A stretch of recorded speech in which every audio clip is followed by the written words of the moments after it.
There are things men speak about in whispers. And then there are things they take to the grave. Every war is filled with loss. That's easy to measure. But some things, the things that don't add up, those go uncounted. During World War II, soldiers saw the worst of humanity, and sometimes something else entirely. Moments where time twisted, where death announced itself before arriving, where men crossed lines they weren't meant to return from. Were these hallucinations, psychological ruptures? Or does war do something to the fabric of reality, make it thinner? This is War Logs.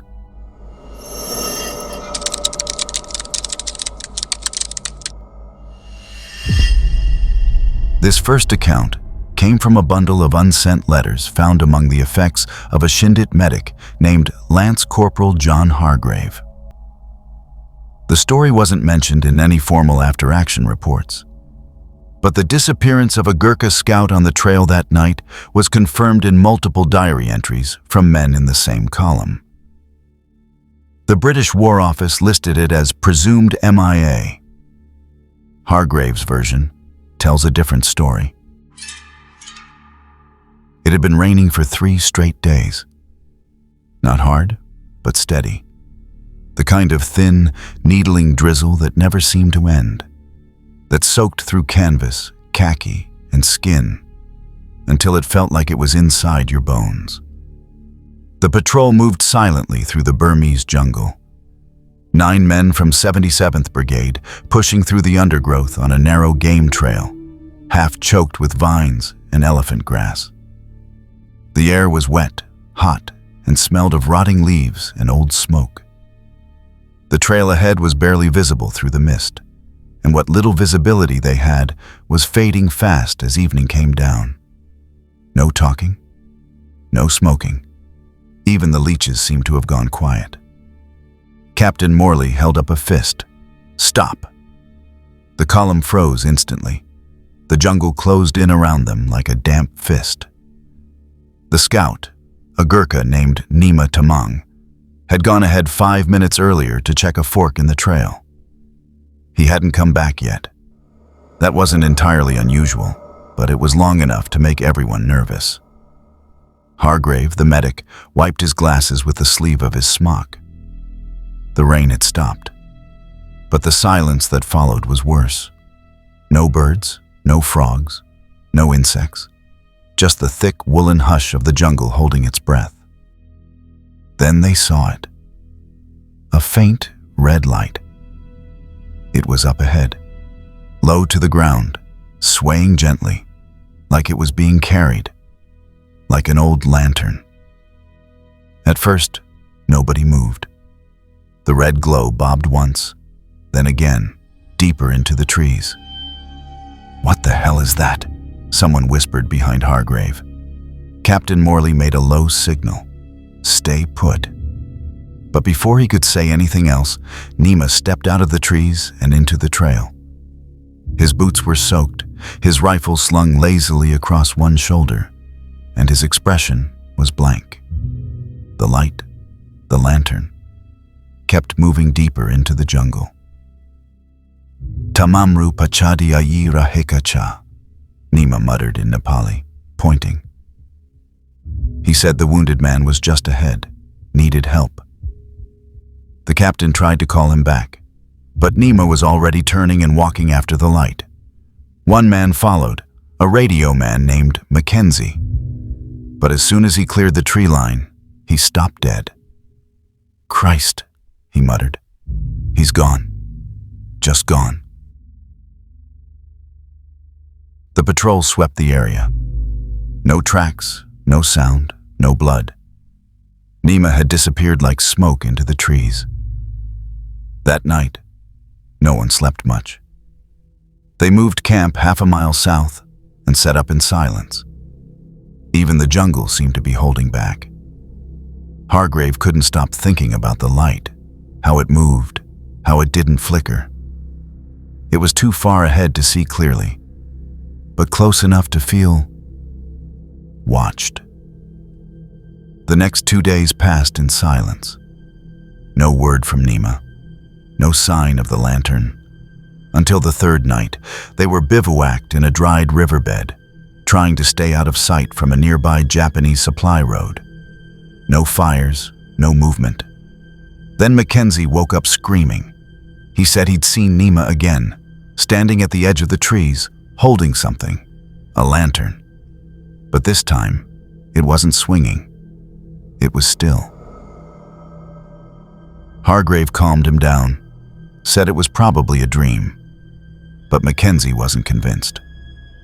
"It wasn't a dream," he said. "He was looking at me, like he wanted me to follow him." 2 nights later, Mackenzie was gone. No struggle, no note, no sound. Just gone. Captain Morley called it desertion, said the man had cracked, but Hargrave wasn't so sure, because that morning, while rolling up Mackenzie's gear, he found something. Wrapped in oilcloth at the bottom of the man's kit was a small field sketch, hand-drawn, ink on a torn map page. It showed the jungle trail, and at the center of the page, a red lantern, hanging from a man's neck. The figure was faceless, but under the sketch, scrawled in a shaky hand, were 3 words. "He knows now."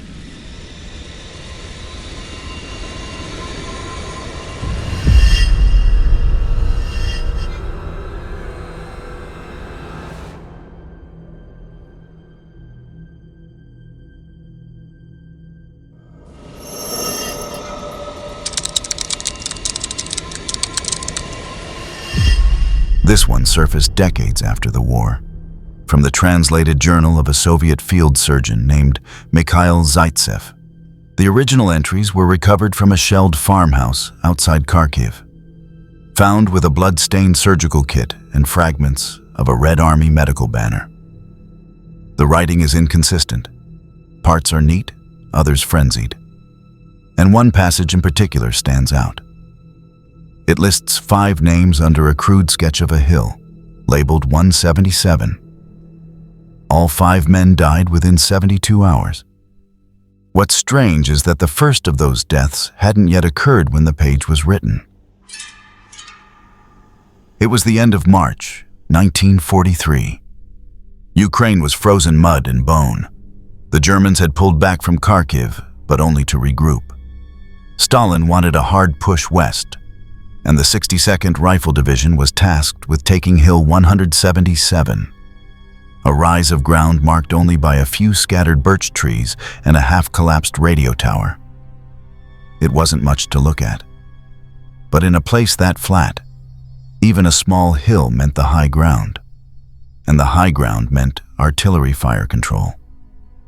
Private Fyodor Ivantsov had been rotated off frontline duty for a week after a mortar shell buried him alive in a trench collapse. He hadn't been wounded, not physically, but his hearing had gone strange. Everything was muffled, distant. He called it the glass bubble. It was like listening to the world from underwater.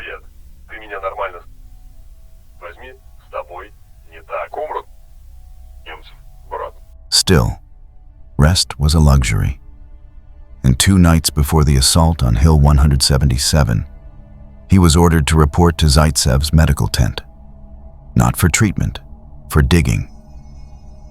The surgeon had requisitioned a few able-bodied soldiers to clear frozen ground for a casualty trench, and Fyodor was one of them. That's when it started. On the second night, Fyodor saw the first one. He'd finished his shift early and was warming his hands near a makeshift stove in the recovery tent when he noticed a man sitting on a nearby cot. Head shaved, boots unlaced, blood-soaked field dressing around his stomach.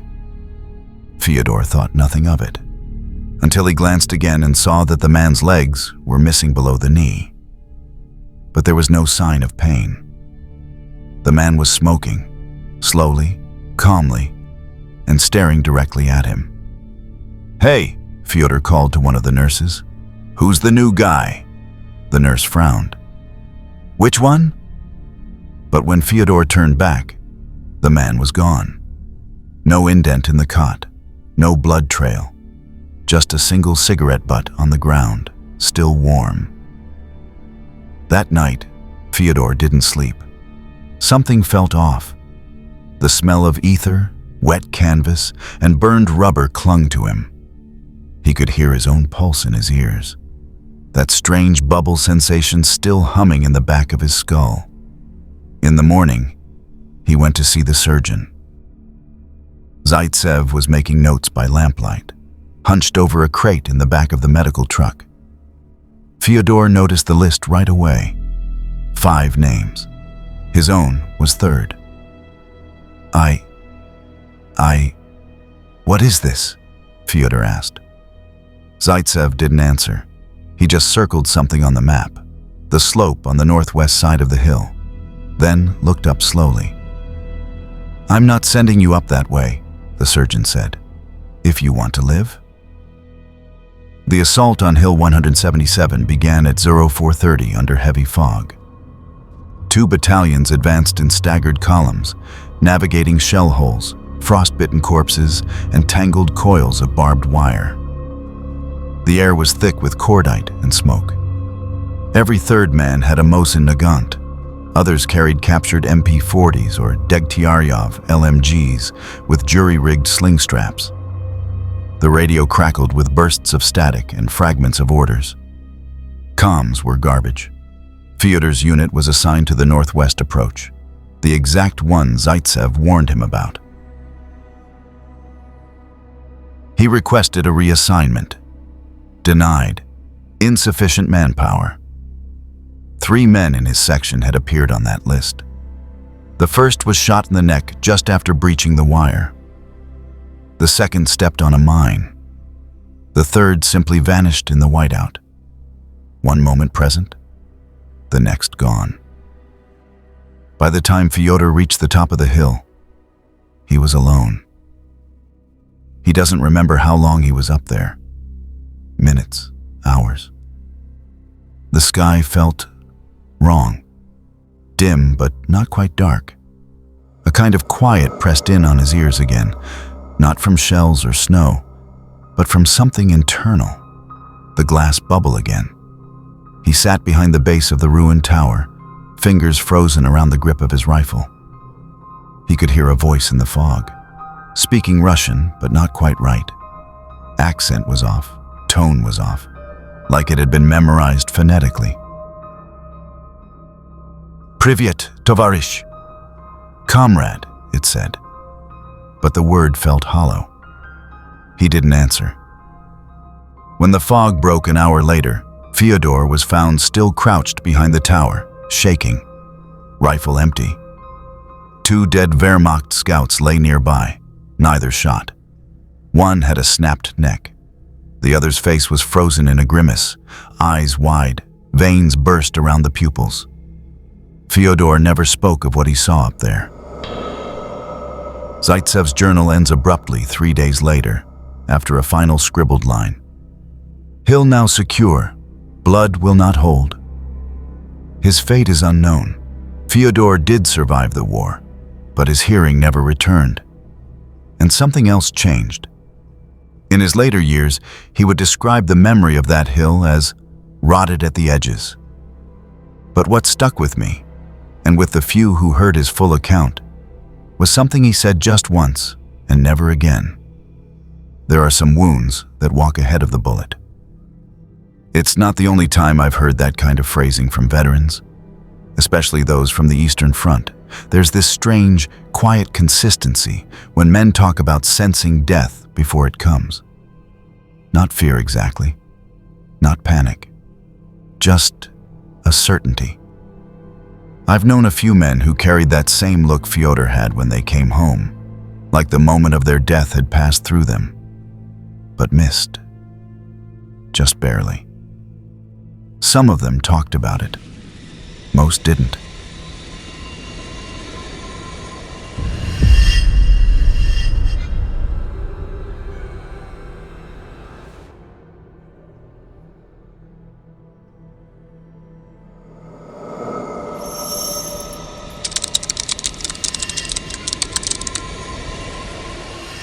This next account comes from a Royal Signals After Action report filed in July of 1943, shortly after the Allied landings on Sicily. The original typed copy survives, but curiously, the final page is missing, torn clean from the binding. However, a carbon duplicate recovered in a separate file includes a marginal note, scrawled in blue ink. Don't mention this to 5th section. They think it's sorted.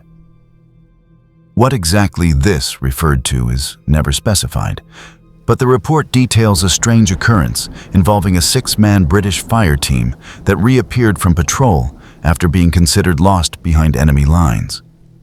One of them didn't come back, and the others couldn't, or wouldn't, explain why. The first wave onto the beachhead had gone about as well as anyone could have hoped. Which is to say, it was a mess. But it wasn't a bloodbath. By the third night, 4th Infantry Division had secured a shallow perimeter on the southern coast. A crumbling fishing village called Porto Sarajevo was under partial Allied control, but pockets of Axis snipers still lingered in the upper terraces. Whitewashed buildings with shattered windows, rusting bells, and pockmarked stone. The fire team was pulled from B Company, 6 men, standard composition. 3 riflemen with Enfields, a Bren gunner, a radio op with a number 18 set, and a corporal named Lennox in charge. Their objective was a textbook patrol: sweep the village edge, locate any Axis holdouts, mark targets for overnight shelling. They stepped off at 1700 hours under overcast light. No one expected resistance. It was meant to be a quick in and out. The patrol vanished somewhere around 1900. Contact was lost at Grid Square 38F, a section of the village known for its tight alleys and tiered buildings. Radio went dead mid-transmission. No burst, no static, just silence. By 2100, the company had chalked it up to a probable ambush. A reaction force was put on standby. They never deployed. Because just before midnight, almost 5 hours later, the fire team walked back into the forward line. 5 of them. No visible wounds, no fire exchanged. Their gear was intact, though oddly dry, considering the rising humidity. The corporal, Lennox, was reportedly calm. Too calm. He refused to answer questions directly. Said they'd been delayed. Wouldn't elaborate. The other 4? All the same. Quiet. Distant. Focused on little things. Brushing dust from their sleeves. Cleaning boots that weren't dirty. The Bren gunner spent nearly 10 minutes picking a pebble out of a boot heel. The missing man, Private Grams, was listed as presumed separated during patrol. But no one had seen him go. Not even the radio op, who, according to his debrief, claimed he wasn't supposed to remember. When pressed, Lennox gave only one answer. "We were gone less than 15 minutes. That's all I know." But they hadn't been gone 15 minutes. The sun had gone down. A recon plane had swept the village. Comms logs showed over 4 hours of total blackout. Medical did a full workup. No concussion, no dehydration, pulse and vitals normal. All 5 men refused sedation and were released back to unit the next day. That's when things got stranger. Within 72 hours, each of the 5 began requesting transfers. Different reasons: family illness, redeployment requests, clerical errors. None were approved, not initially. But by the end of August, every one of them had been reassigned. Lennox ended up in Tunisia, the others scattered through Italy. Private Graham's body was never found. But here's the thing. A month later, long after the unit had moved on, a Royal Engineers crew sweeping for mines in Porto Sarajevo discovered a collapsed basement beneath one of the hillside homes. Inside were 6 sets of British gear, arranged in a perfect line. Helmets, webbing, rifles stacked upright. Everything accounted for, including a sixth pack, labeled with Graham's name. No sign of a struggle. No damage. Just a single flickering hurricane lamp still burning on a crate nearby. There's an odd consistency in stories like this. Missing time, disorientation, moments that don't line up with the clock. I once met a Canadian paratrooper who swore his watch ran backwards after an op in Normandy. Not metaphorically, physically. He'd had it checked back home too. The thing ticked counterclockwise. When these stories do surface, it's never in full. Just fragments. Like the last few seconds of a broadcast bleeding through static. In this case, it's not just what the patrol said. It's what they didn't say. No one in that fire team ever filed a formal complaint. None tried to tell their story to a paper or a priest or a doctor. No one cracked. But none of them stayed in the same unit again either. And according to a corporal who served with Lennox months later, the man never slept indoors again.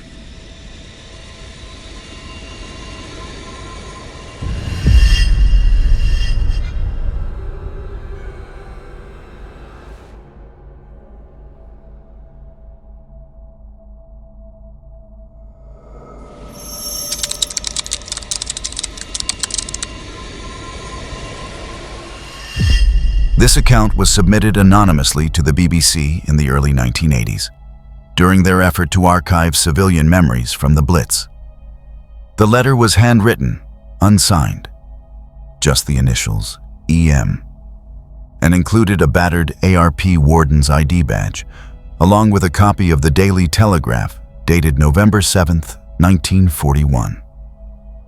The writer claimed to have worked as an auxiliary air raid warden in London, stationed mostly in East End shelters. Nothing in the official logs supports what he described.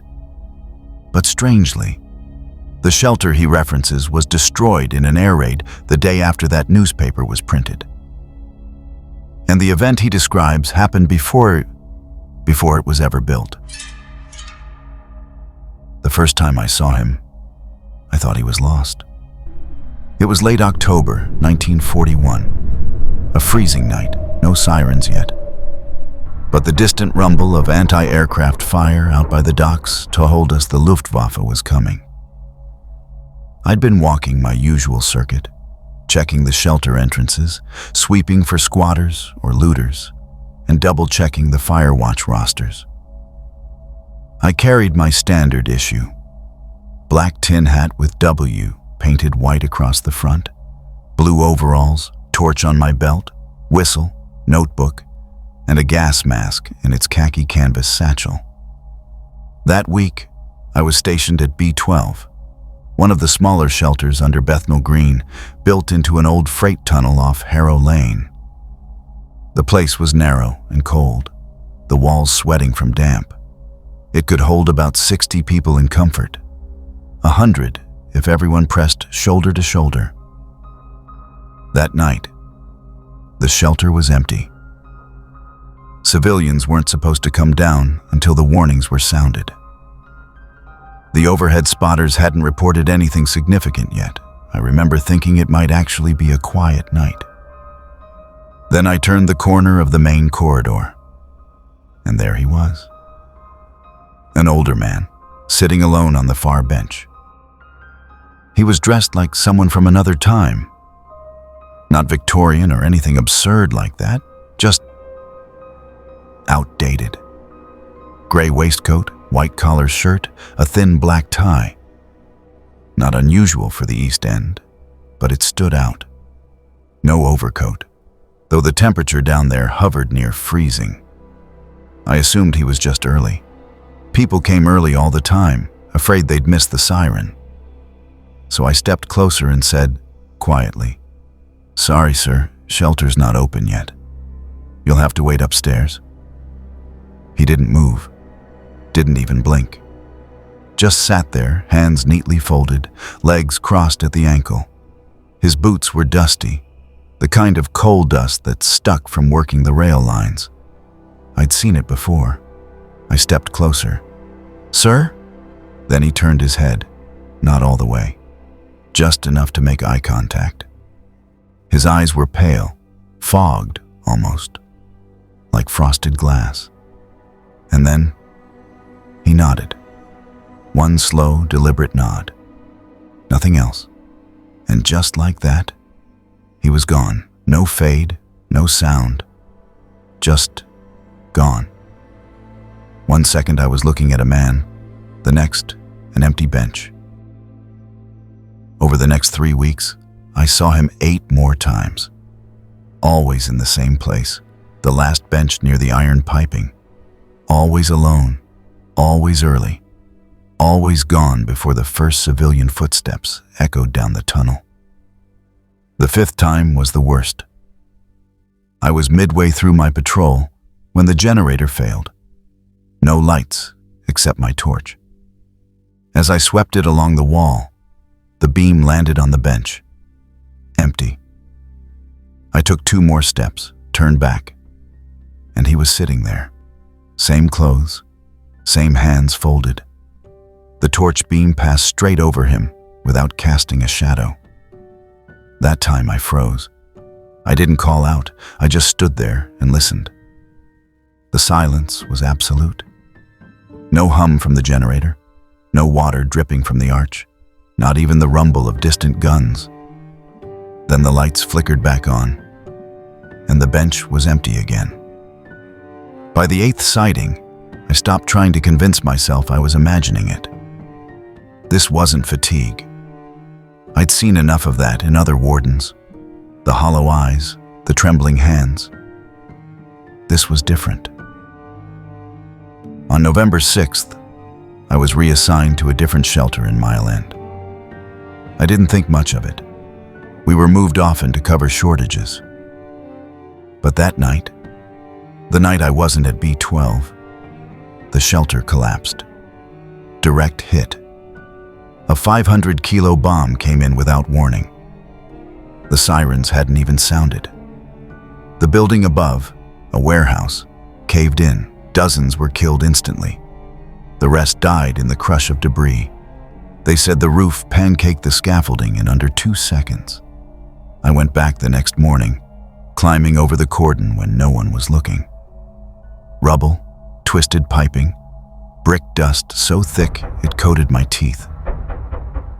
Through a gap in the collapse, I could just see the far end of the shelter, where that last bench had been. It was clear. No wreckage, no beam through the seat. Just clear, like something had pushed the destruction around it. 3 days later, I read the warden casualty list. Not someone from my roster, not one of our men. Just one line. Unidentified male, age approx, 70, found seated, no injuries. They'd pulled him from the very back of the tunnel, sitting upright, hands folded, clean, no ID, no burns, no bruises. One of the rescue men told me quietly that his boots were spotless, not a grain of dust on the leather, as if the collapse had never touched him. Said it gave a few of the lads the shivers. They never found out who he was. No one came to claim him. There was no photograph in the papers, no funeral notice, just the line in the ledger. And neither did I. But I can still see him, even now, sitting there in the half-light, waiting for a night he seemed to know was coming. The letter that tells this story was never published. The BBC archivist who received it said it felt unfinished, as if the writer hadn't told everything. I've met a few surviving ARP volunteers over the years, and some quietly admit to similar experiences, seeing people in shelters who were never accounted for. Always calm, always ahead of the crowds. One warden I spoke to in Hackney called them placeholders.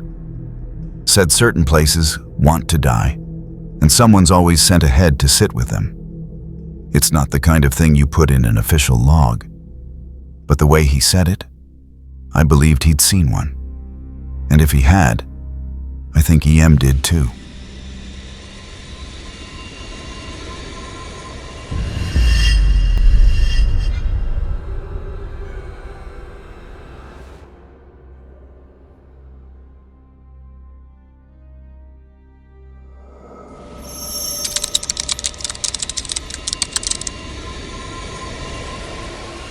This account comes from a declassified mission report held in the RAF archives at Kew.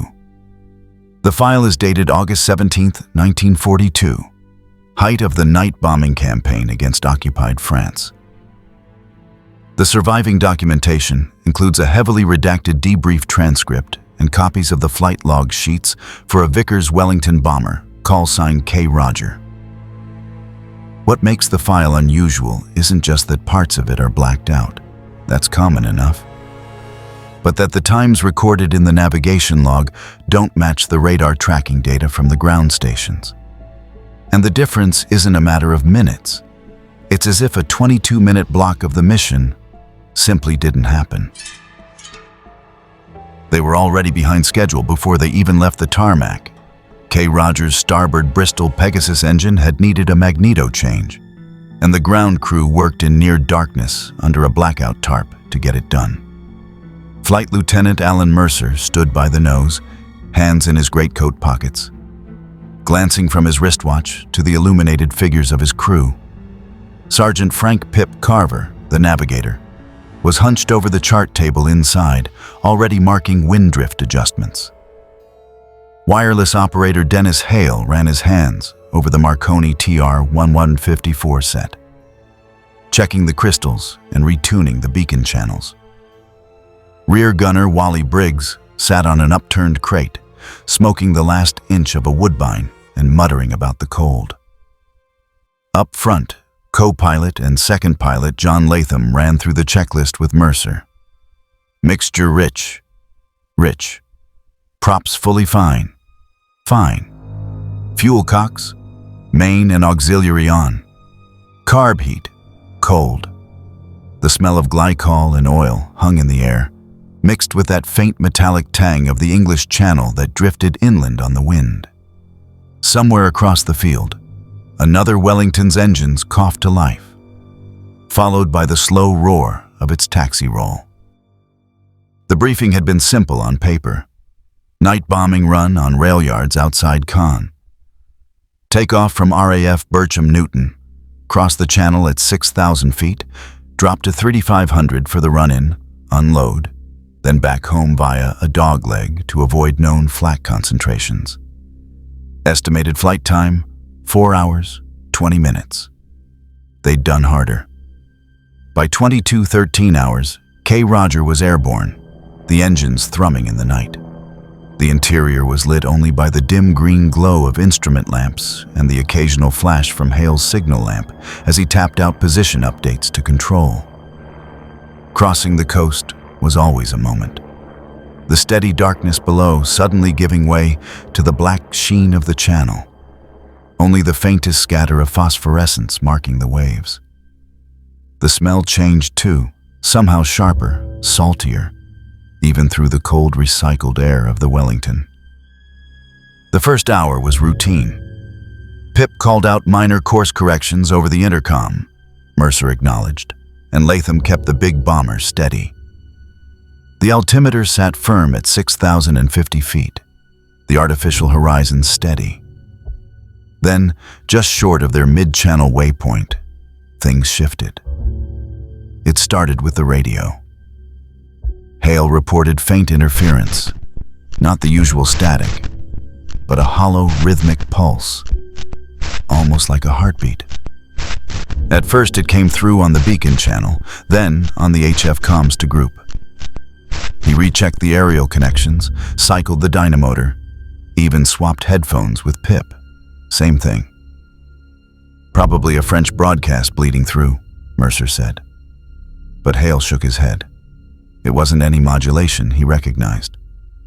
Then Pip's chart light flickered. Just once, a sharp blink, then back on. He tapped it, The filament was fine. Still, something about the rhythm of that blink made him glance up. The compass card was drifting half a point.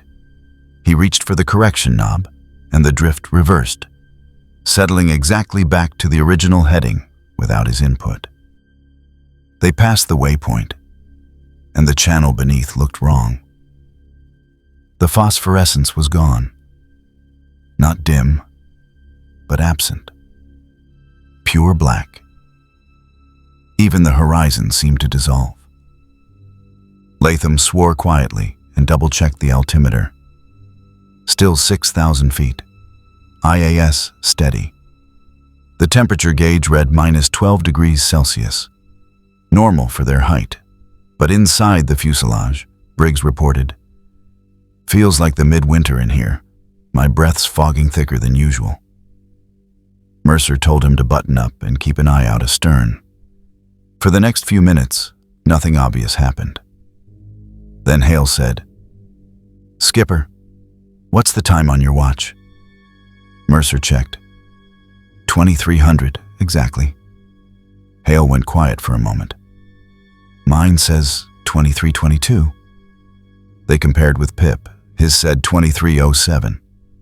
3 watches, 3 different times. They laughed it off, until Pip realized the drift meant his dead reckoning fix was now off by nearly 15 miles. The darkness outside deepened.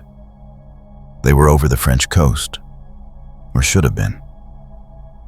But there were no searchlights, no flak bursts, no towns or road convoys showing under moonlight, just a flat, endless black.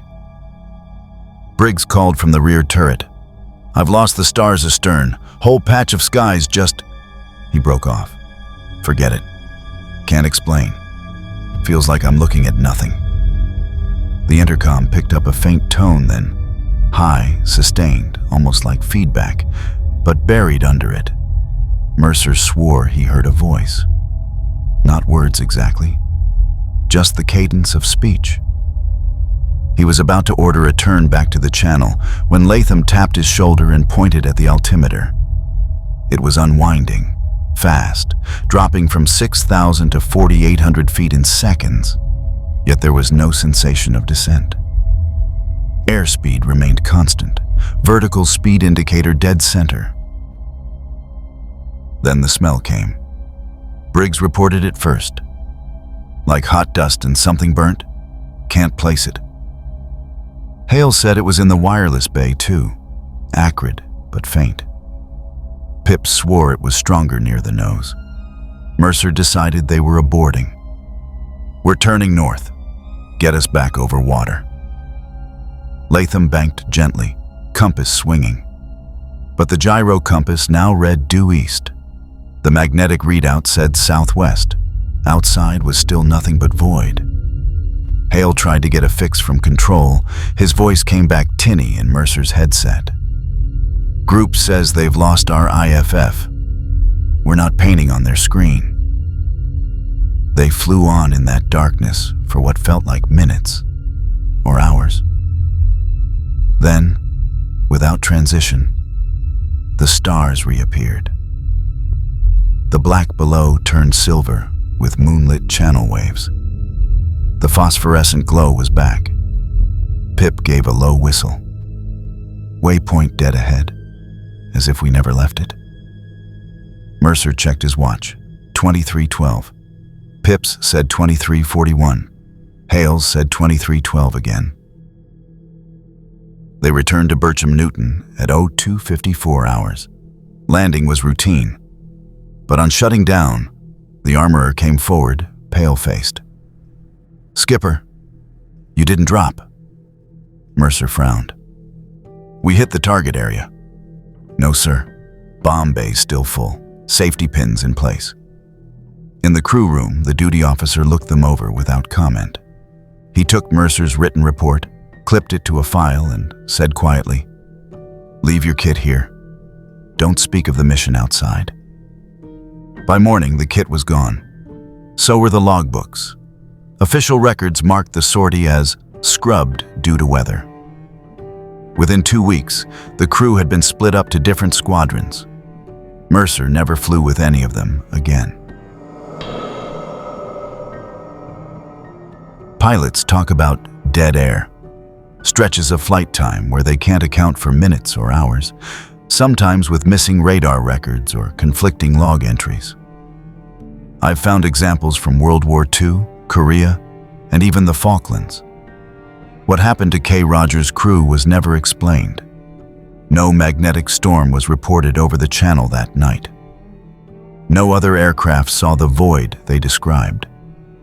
And yet, their accounts match, even years later when interviewed separately. One thing all 5 surviving crew members agreed on. When the stars came back, it felt less like they'd flown out of something, and more like something had been lifted away from them.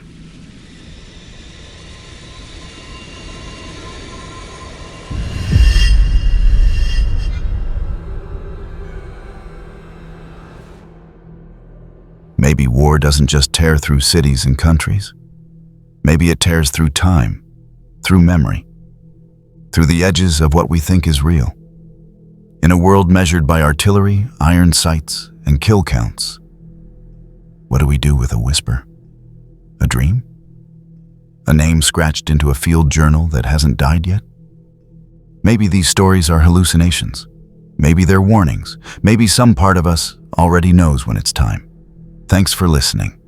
If you have any stories to share in the comments, maybe you heard from a grandfather from World War II or a friend in combat in recent years, please do share them in the comments.